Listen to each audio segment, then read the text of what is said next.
आज आपण बटाट्याचे फिंगर चिप्स करणार आहोत.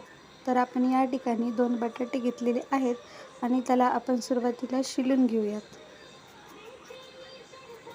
बघा आपले 2 बटाटे शिलून झाले आहे. तर आपण आता त्याला कशा प्रकारे कट करायचं कसं नाही तुम्हाला दिसेलच.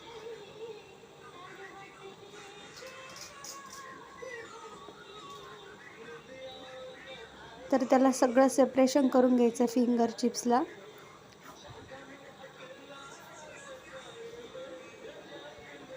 तर आपले आता फिंगर चिप्स कापून झाले आहेत आणि आपलं तेल तापलेलं आहे.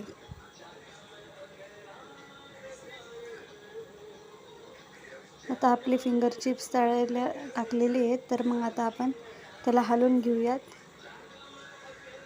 आणि त्याला गॅस फुल करावं लागतं, म्हणजे ते कडक कडक झाले का तेव्हा खूप चांगले लागतात.